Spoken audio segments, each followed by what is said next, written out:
Bonsoir à tous, ravi de vous retrouver en ce jeudi 23 octobre. Toute l'actualité près de chez vous, avec le début tout d'abord de la campagne de vaccination contre la grippe et le Covid. Nous ferons le point sur l'importance de prendre ces précautions et soin de soi à cette époque de l'année, notamment pour les plus fragiles. Pour évoquer cette campagne d'importance, nous recevrons le médecin inspecteur de santé publique à Monaco, le docteur Thomas Althaus. Une nouvelle application mise en ligne aujourd'hui, StreetNav, le GPS pour personnes à mobilité réduite pour un parcours sans obstacle. En sport, retour sur le match nul de Monaco hier soir en Ligue des Champions de football, 0-0 face à Tottenham.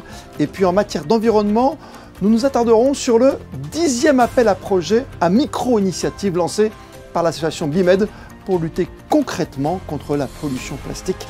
Sa coordinatrice Claire Richard sera avec nous dans un instant. Et pour débuter ce journal, ce coup de vent, cette alerte météo aujourd'hui en principauté, avec de fortes rafales en tout début d'après-midi, qui ont par précaution contraint les pouvoirs publics à fermer l'accès à la foire d'attractions et au parc Princesse Antoinette notamment. Et puis compte tenu de l'alerte orange déclenchée dans les Alpes-Maritimes, la circulation des trains a été stoppée quelques heures en raison de la tempête Benjamin dans notre secteur. Une période qui appelle à la prudence et on va justement s'intéresser ce soir à la campagne de vaccination contre la grippe et le Covid qui a débuté la semaine dernière. Et pour nous éclairer sur l'importance de ce rendez-vous contre ces épidémies, Thomas Althaus, médecin inspecteur de la santé publique, est avec nous ce soir. Bonsoir docteur. Bonsoir. On va parler d'une campagne qui a débuté il y a déjà quelques semaines, bien sûr, et qui est importante. On voit bien, c'est l'automne, les premiers frimas arrivent.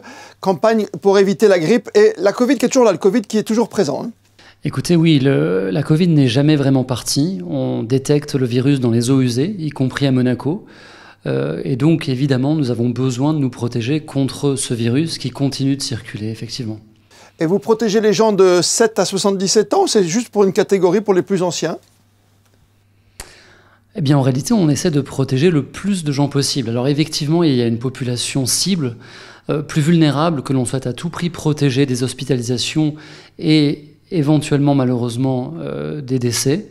Et cette population cible, vous la connaissez très bien, il s'agit de tout individu de 65 ans ou plus, les femmes enceintes, mais également l'ensemble des résidents qui vivraient dans des EHPAD, le personnel qui les soigne. Et j'insisterai également sur toute personne, quel que soit son âge, porteur d'une comorbidité. Une comorbidité, ça peut être une insuffisance respiratoire, rénale, hépatique, quelle qu'elle soit. Une comorbidité est un facteur de risque qui fait que lorsque le virus infecte l'individu fragile, le risque d'hospitalisation et de forme sévère est plus important et c'est à ce moment-là que le vaccin prend toute sa valeur. Oui, ce vaccin qu'il faut obligatoirement prendre, vous l'avez dit. Quand je parle d'obligation, j'allais dire presque morale, mentale, il faut se dire qu'après 65 ans, par exemple, c'est quand même mieux de vivre avec un vaccin à l'intérieur de son corps. Ah, écoutez, pour avoir vu des patients infectés par les virus de la grippe et du Covid, y compris récemment, je peux vous garantir que le vaccin évite ces formes sévères et qu'à partir de 65 ans, effectivement, d'avoir ses proches, ses parents, ses grands-parents protégés par le vaccin, c'est pour eux comme pour nous un soulagement de les savoir protégés avec un vaccin, encore une fois, que ce soit contre la Covid ou contre la grippe, qui protège très efficacement. Les chiffres sont édifiants d'ailleurs, notamment parce qu'on a beaucoup parlé des décès liés à la Covid depuis 5 ans maintenant, mais la grippe tue énormément de personnes, ne serait-ce qu'en France ou en Italie. Avec la Covid, il est vrai que la grippe a été quelque peu oubliée. Néanmoins, la grippe est malheureusement une des grandes causes de mortalité en Europe et notre région ne fait pas exception. Il est à noter que le vaccin actuel contre la grippe est maintenant présenté sous une formule que l'on appelle à haute dose et qui permet finalement une stimulation du système immunitaire et notamment indiqué pour les personnes les plus âgées, celles qui ont 65 ans ou plus, autrement dit d'avoir un risque d'hospitalisation encore amoindri par rapport aux anciennes formules du vaccin contre la grippe. Aujourd'hui, on le sait maintenant que l'hospitalisation est importante, mais moins nombreuse qu'avant. Évidemment, les victimes sont moins présentes dans les hôpitaux, notamment à Monaco. Est-ce qu'aujourd'hui, on a des cas de grippe avec des gens qui sont en situation délicate ou des cas de Covid encore aujourd'hui ? Absolument, il existe des cas de grippe hospitalisés à l'hôpital du centre de Monaco, du centre hospitalier Princesse Grace. La France connaît à peu près les mêmes tendances, donc pour l'instant, nous ne sommes pas dans une phase aiguë et critique d'encombrement des urgences et de surmortalité, mais l'on sent les prémices de l'épidémie qui monte, que ce soit causée par la Covid ou par la grippe. Les premiers cas et les premiers cas sévères commencent à affluer dans les milieux hospitaliers. Et la direction de l'action sanitaire ici à Monaco veille, comme vous le faites si bien ce soir avec nous. Qu'est-ce qu'on peut donner comme conseil pour conclure ce chapitre de la grippe et du Covid? C'est toujours les mêmes, c'est éviter, il faut faire attention de ne pas éternuer sur quelqu'un, il faut bien se laver les mains. C'est toujours les mêmes conseils qu'on entend, qu'on nous a même, je me permets le terme, rabâché depuis quelques saisons maintenant. Écoutez, oui, le plus difficile, c'est de faire changer les comportements. Et le port du masque, lorsque l'on a de la fièvre avec des symptômes respiratoires, devrait être la norme, car cela permet de protéger nos proches, nos amis, nos collègues de ces virus qui circulent, en particulier durant les saisons hivernales. J'ai parlé du port du masque, mais effectivement, vous le mentionnez très bien, l'hygiène, le lavage des mains est très important.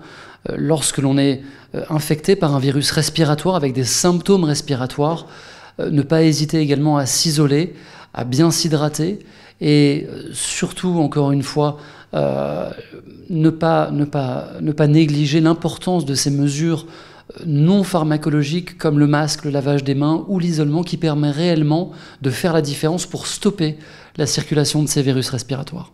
Se protéger encore et toujours et respecter les fameux gestes barrières pour éviter grippe et Covid. Merci d'avoir fait le point ce soir avec nous au cœur de l'automne, docteur, et à très vite sur Monaco Info. Un grand merci. StreetNav, c'est le nom d'une toute nouvelle application qui est disponible depuis aujourd'hui sur votre smartphone. Elle permet aux personnes à mobilité réduite de se voir proposer un itinéraire adapté à leurs besoins de déplacement. StreetNav a été dévoilé ce jeudi au ministère d'État en présence notamment du ministre des Affaires sociales et de la Santé, Christophe Robineau, du conseiller technique délégué au handicap Lionel Galfré et du cofondateur de l'application. Tous les détails de ce rendez-vous avec Émilie Rousseau et Julien Logier. Une zone de travaux, un accès limité ou restreint, une rue en pavé, peuvent parfois être un casse-tête pour les personnes à mobilité réduite dans leurs déplacements. Une application est venue apporter une solution, son nom, StreetNav. Elle se présente comme le GPS d'un monde sans obstacles. L'application, elle va être assez proche des applications qu'on utilise déjà en tant que grand public, évidemment Google Maps. C'est qu'on ne va pas faire un seul choix, on va proposer plusieurs alternatives. La différence, c'est que pour chaque alternative qui sera choisie, on va informer l'utilisateur des perturbations. Donc si c'est une personne avec un handicap moteur, on va lui montrer les obstacles et elle va pouvoir choisir les obstacles qu'elle veut éviter sur le trajet en question. Et si elle se rend compte qu'il y a trop d'obstacles, elle va peut-être se dire « bon, je vais peut-être pas y aller à pied, je vais prendre l'itinéraire, même s'il est un tout petit peu plus long, je vais prendre le bus ». Pour les personnes déficientes visuelles, il n'y a pas d'évitement, mais il y a des alertes. Donc là, c'est quel que soit l'itinéraire qui sera choisi, s'il y a une difficulté, on va prévenir la personne à 25 mètres avant qu'elle arrive sur l'obstacle et à proximité de l'obstacle pour leur dire attention, voilà, zone de travaux, trottoir étroit, absence de trottoir. Encore une fois, on ne va pas résoudre toutes les difficultés du territoire, mais on va rassurer l'utilisateur pour qu'il puisse sortir de nouveau, sortir plus et sortir en autonomie. Déjà présente dans une vingtaine de villes en France et à l'étranger, StreetNav est désormais disponible à Monaco. Elle répond au grand chantier de la politique nationale pour l'inclusion des personnes en situation de handicap, lancé par le gouvernement princier en décembre 2023. Monaco est un territoire extrêmement contraint géographiquement et le constat qui a été fait, c'est que parfois les gens qui avaient des problèmes à se déplacer avaient du mal à se déplacer d'à Monaco, à se rendre d'un point A à un point B. Et cette solution nous a séduites parce qu'elle a permis de mettre en place d'abord une véritable cartographie de la conformation des rues, des accès qui existent, des liaisons mécanisées et va pouvoir répondre à l'ensemble des visiteurs en fonction de leur handicap et comme on a pu vous le dire dans la présentation, même en différentes langues, à cette problématique des déplacements en principauté en essayant de donner le meilleur trajet en fonction du type de handicap, en fonction des attentes de la personne. StreetNav permet aussi de vaincre l'isolement car les personnes à mobilité réduite ont tendance à rester chez elles face à l'inadaptation du monde qui les entoure. Avec le lancement de cette application sur le territoire monégasque, la principauté Principauté relève un défi ambitieux et collectif réalisé pour et en concertation avec les futurs utilisateurs. Elle était indispensable, que ce soit pour nous, les utilisateurs, les résidents, les monégasques, mais également toutes les personnes qui veulent venir sur Monaco, quel que soit le handicap, que ce soit visuel, cognitif ou moteur comme moi. Disponible gratuitement et en 5 langues, StreetNav prouve qu'aucune typographie, aucune contrainte technique n'est un obstacle à l'inclusion. Et demain soir, dans votre journal de 19h, nous recevrons d'ailleurs Lionel Galfray, conseiller technique délégué au handicap. Les sports, en football, toujours pas de victoire pour Monaco en Ligue des Champions. Les joueurs du nouveau coach Sébastien Pocognoli ont fait match nul 0-0 hier soir au Stade Louis II contre Tottenham, 6e de Première Ligue. Et pour évoquer cette rencontre, on vous retrouve Frédéric Elion. Bonsoir Frédéric. Pas de victoire donc hier soir, mais on a quand même constaté un léger mieux dans le jeu côté monégasque. Oui, c'est un match nul, Christophe, au goût amer pour Monaco qui méritait franchement de remporter une première victoire en Ligue des Champions cette saison et de lancer enfin sa campagne européenne. Il y a donc de la frustration, mais surtout des motifs d'espoir pour la suite, car après une prestation assez triste à Angers en Ligue 1, les Monégasques ont rendu hier soir une copie bien plus convaincante face aux Anglais, avec toujours ce schéma à 3 défenseurs centraux. Défensivement, Monaco a été solide, n'a concédé que très peu de situations et a terminé la soirée avec un premier clean sheet enfin cette saison. Et si l'ASM n'a pas remporté les 3 points, eh bien c'est à cause d'un manque d'efficacité et de justesse dans le dernier geste avec cette stat, Christophe, 23 tirs pour Monaco, 8 cadrés, mais des situations gâchées par un manque de réalisme devant le but. Balogun aurait dû mieux faire sur 3 situations en première mi-temps, même si Vicario, le gardien de Tottenham, a sorti, il faut le dire, de très gros arrêts. Et puis en deuxième mi-temps, Monaco accentue sa domination, mais Vicario, encore lui, s'interpose devant Thésée et Minamino ratera même 3 fois le cadre dans des positions intéressantes dans la surface. 0-0 score final, sentiment mitigé pour Monaco entre frustration et satisfaction, 8 jours seulement après l'arrivée du nouveau coach Pocognoli. Juste on a une déception de notre côté parce qu'on méritait et on voulait gagner ce match-là pour aller plus loin dans la compétition. C'est pas encore fini, on a pris un bon point et voilà. Mais moi j'ai senti tout le match qu'on était vraiment chaud. Vraiment dans la position avec ballon, on a vraiment contrôlé le jeu, aussi sans ballon. Je pense qu'eux n'avaient pas beaucoup d'occasions pour marquer. Et nous, on pouvait marquer, je pense, 3-4 minimum, hein, mais ouais. Malheureusement, ça restait juste 0-0, mais ça c'est une bonne position pour démarrer pour le prochain match qui va venir. Malgré cette prestation encourageante, Christophe, la situation comptable, elle, n'est pas encore à la hauteur du jeu proposé hier. Monaco n'a que 2 points après 3 journées et pointe à la 27e place au classement avant 2 déplacements à Bodo Glimt en Norvège et Paphos à Chypre. 2 matchs abordables sur le papier et sans doute un tournant à bien négocier, Christophe, pour les Monégasques dans l'optique de la qualification pour les barrages. Et en tennis, les défaites hier au tournoi de Bâle d'Hugo Nys en double associé à Édouard Roger Vasselin, en 3 manches face à la paire Shelton-Bopana. Et puis en simple, après une superbe bataille en 3-7 très serré, Valentin Vachereau, dans la foulée de sa performance XXL de Shanghai, est tombé lui face à la tête de série numéro 1 du tournoi suisse, Taylor Fritz. Rendez-vous pour notre numéro 1 monégasque à Paris désormais la semaine prochaine. Monaco sur tous les fronts dans le monde de la petite balle jaune. Aujourd'hui, comme demain au Monte Carlo Country Club, les phases de poule continuent pour le Tennis Europe Junior Masters, avant les grandes finales qui se dérouleront, notez-le bien, samedi dès 10h du matin et que vous pourrez suivre en intégralité sur Monaco Info en compagnie de Frédéric Elion et de notre consultant Laurent Orsini. 200 000 tonnes de déchets plastiques retrouvés cette année en Méditerranée. Dans ce contexte, Beyond Plastic Med lance son 10e appel à micro-initiative. Ce programme vise à soutenir financièrement des projets locaux concrets de cette lutte contre la pollution plastique dans les régions méditerranéennes. Pour évoquer ce grand concours, des plus utiles et concernants, nous sommes en duplex ce soir avec Claire Richard, coordinatrice au sein de l'association BIMED. Bonsoir madame. Bonsoir. Vous le dites, face à un niveau de pollution plastique désormais incontestable en Méditerranée, il est urgent d'agir, d'où ce 10e appel à projet. Oui, tout à fait. Alors, qu'est-ce que c'est notre appel à micro-initiative? C'est une opportunité de financement qu'on ouvre chaque année pour financer des projets de lutte contre la pollution plastique en Méditerranée. Et c'est à destination de toutes les organisations autour de la Méditerranée qui ont un projet pour réduire la pollution plastique. Donc tous les pays concernés peuvent participer. Nous, on est une association qui se concentre sur la Méditerranée. Il faut bien commencer par quelque part. Et c'est aussi un enjeu régional. Donc on trouve que c'est important de tous se mobiliser et d'agir en collaboration pour avoir un résultat à cette échelle. Beyond Plastic Med, c'est le nom bien sûr de l'association. Vous êtes coordinatrice, je le rappelle, à l'intérieur. Pays concernés, la Méditerranée. Est-ce qu'on constate une évolution dans le bon ou dans le mauvais sens aujourd'hui sur l'état de la pollution ? Alors, on constate une évolution dans le bon sens, par exemple dans l'évolution des consciences. Nous, ça fait maintenant 10 ans qu'on existe et il y a quand même eu un grand changement. On le voit notamment par rapport au type de dossier de candidature qu'on reçoit. Avant, c'était vraiment des dossiers de candidature qui étaient très centrés sur les actions de nettoyage. Maintenant, on a des dossiers beaucoup plus ambitieux, des dossiers qui comprennent vraiment le message que si on ne réduit pas l'arrivée du plastique en mer, le nettoyage, en fait, c'est qu'une goutte d'eau dans la Méditerranée.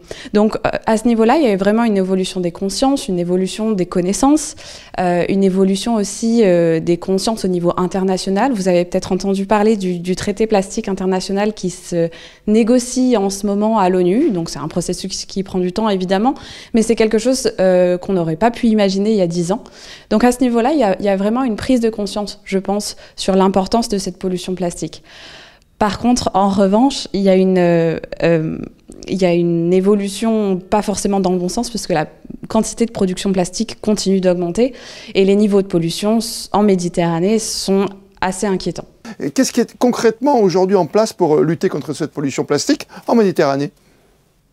Alors, nous, on se focalise plutôt sur la réduction à la source. Donc, ça va être tous les projets et toutes les initiatives qui essayent qu'on réduise notre utilisation du plastique, qu'on ait des habitudes de consommation, des solutions qui nous permettent de consommer, de vivre notre vie du quotidien en utilisant moins de plastique. Nous, à Bimed, on est moins focalisés sur l'après et sur le nettoyage et le recyclage. Et les projets qui vous ont plu pour l'instant, côté primé, puisque c'est votre 10e appel cette saison? Oui, alors les projets qui m'ont plu, on en a beaucoup. Depuis 2016, on en a financé plus de 120.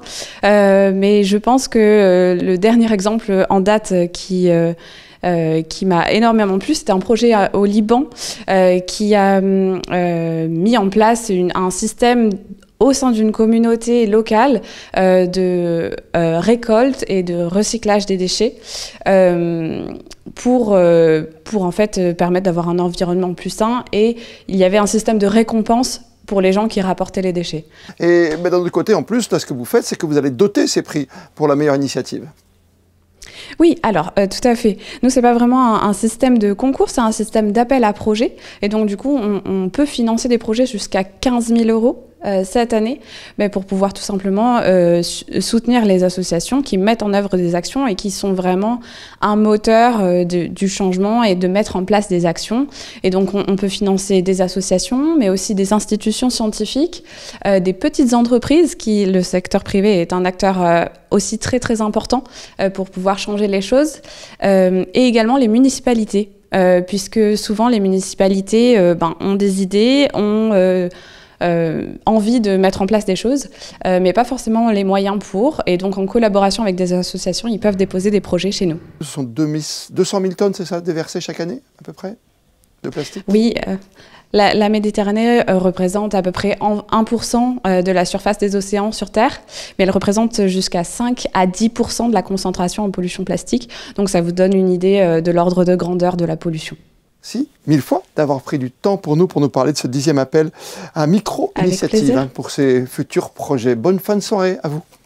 Merci à vous aussi. Au revoir. Oui, toujours sensibilisés, et ce, depuis le plus jeune âge. C'est aussi une des façons très efficaces de protéger notre Méditerranée. Et pendant les vacances scolaires, l'occasion est belle de se rendre au musée océanographique où nombre d'ateliers sont proposés pour une visite de l'Institut plus en profondeur avec des animations qui emmènent les visiteurs en totale immersion. Voici le reportage d'Alban Gingembre accompagné de Camille Caloni. Vous pensiez connaître le musée océanographique, mais avez-vous exploré tous ses recoins? Pendant les vacances, l'Institut révèle ses secrets. On pousse les portes pour basculer côté coulisses et devenir incollable sur le monde marin. C'est un petit requin, c'est la roussette. Ça fait quoi la roussette, vous vous rappelez? Ça prend quoi? Les œufs de roussette, exactement. Là, on est dans la réserve, là où on stocke les poissons qui sont encore petits ou ceux qui se reproduisent. Enfin, plein de choses comme ça. C'est aussi l'hôpital pour les poissons, pour les requins, les murènes. Je ne connaissais pas du tout cet endroit et j'aime beaucoup. J'ai appris que la réserve était un endroit crucial pour les animaux qui sont malades ou qui ont des problèmes en reproduction. Je trouve que cet endroit est vraiment magique.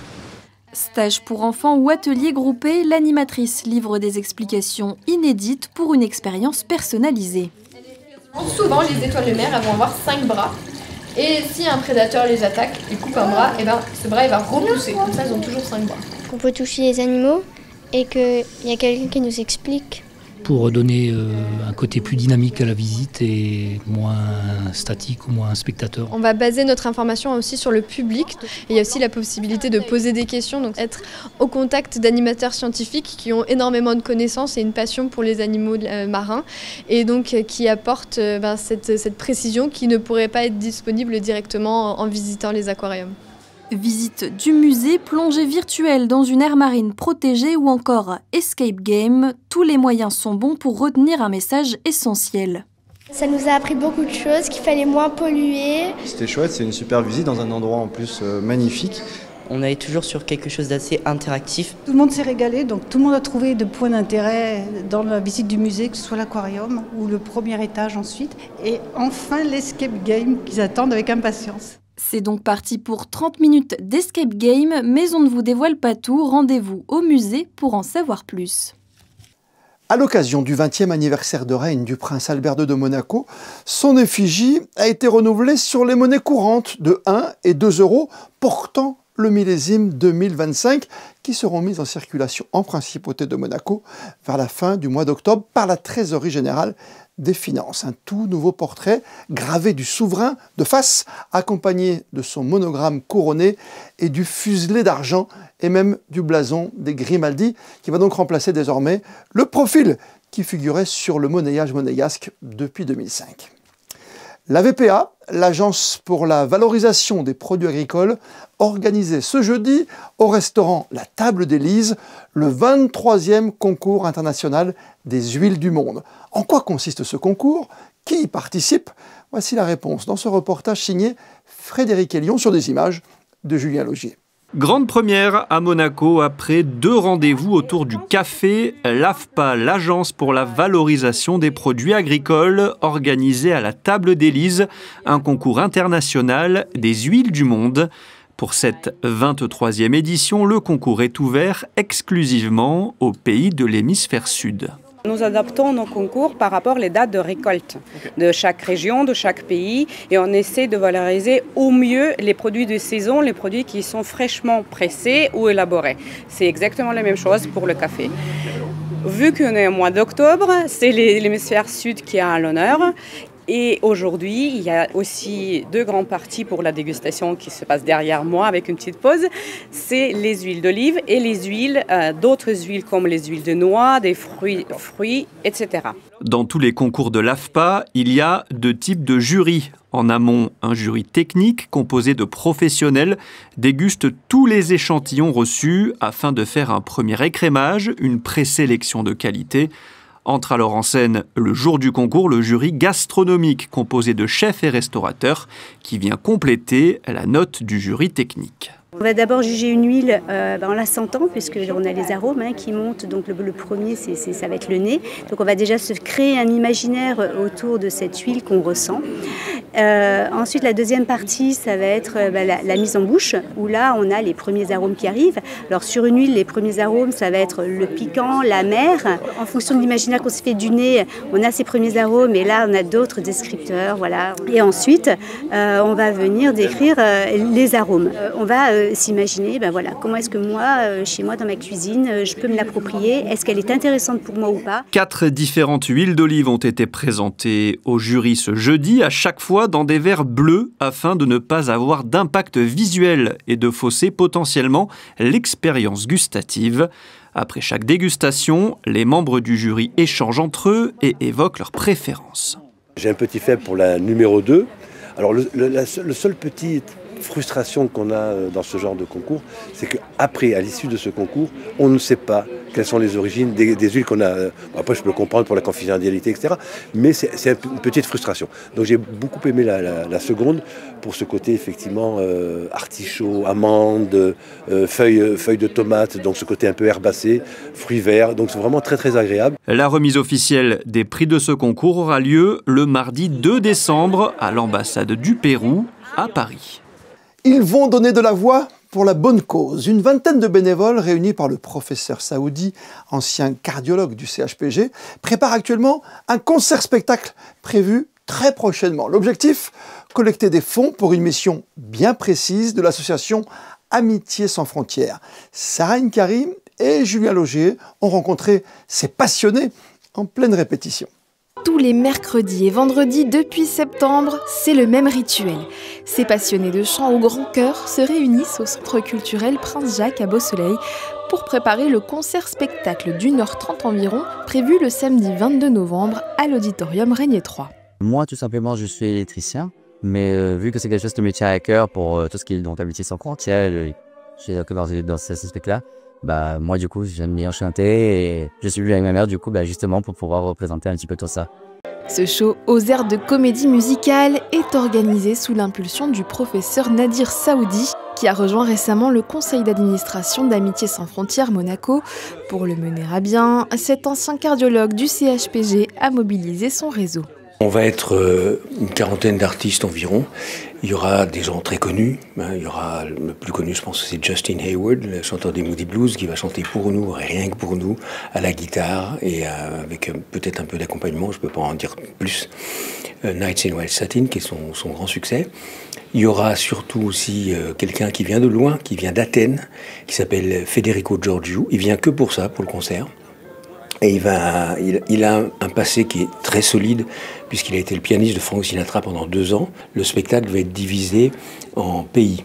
Et chaque numéro s'accompagnera de projections d'images ou de vidéos qui évoquent le pays. Cette représentation sera donnée dans un objectif bien précis, comme l'explique la présidente de l'association. Amitié sans frontières fait partie du Monaco collectif humanitaire. Donc nous avons décidé de dédier cette soirée au collectif humanitaire pour sauver des vies d'enfants qui ne peuvent pas être opérés dans leur pays, les faire venir au centre cardio-thoracique et de les opérer. Et cette année, il y a une petite du Bénin qui viendra. Les fonds viendront pour elle. Si vous êtes assez nombreux pour venir, on aura peut-être la possibilité d'opérer une autre petite, ce qui serait vraiment le plus beau cadeau de Noël de cette année. Pour l'heure, les répétitions battent leur plein et à 1 mois de l'échéance, tout se passe pour le mieux. Ils sont amateurs et on a commencé à répéter il y a 2-3 semaines. Mais on chante déjà bien, donc je suis vraiment contente. Tout le petit groupe compte sur votre présence, alors soyez au rendez-vous. Et avant de découvrir vos prévisions météo pour les prochaines heures, comme le veut la tradition, on termine votre journal par les instantanés du jour avec un retour en images sur le match sans but 0-0 de Monaco malheureusement hier soir face à Tottenham au Stade Louis II. Les photos au bord du terrain sont signées Manuel Vitali. Demain, c'est Sarah Karim que vous retrouverez à 19h pour un tout nouveau journal. D'ici là, passez toutes et tous une très belle soirée et plus que jamais, vous le savez, vous êtes bien sur Monaco Info.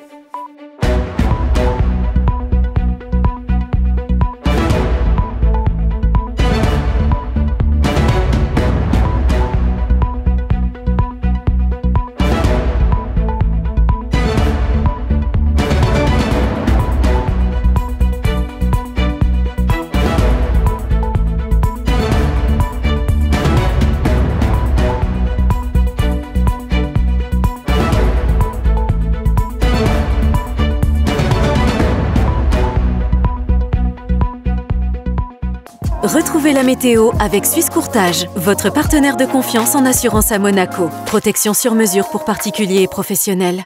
Bonsoir à tous, le département des Alpes-Maritimes s'apprête à passer au vert. Météo France prévoit de lever ce soir sa vigilance orange pour vent violent et jaune pour orage, toutes deux liées à la tempête Benjamin qui touche une bonne partie du territoire français. Et parce qu'après la pluie vient le beau temps, la journée de demain s'annonce radieuse sur le littoral. Le soleil brillera du matin jusqu'au soir et les températures seront comprises entre 15 et 21 degrés. Attention, ceci dit, le vent continuera de souffler. Coup d'œil sur le calendrier, nous fêterons ce vendredi la Saint-Florentin. Pour l'anecdote, ce prénom vient de Florentinus qui désignait à l'époque de l'Antiquité romaine l'habitant de Florence. Excellente soirée à vous sur Monaco Info. C'était la météo avec Suisse Courtage, votre partenaire de confiance en assurance à Monaco. Protection sur mesure pour particuliers et professionnels.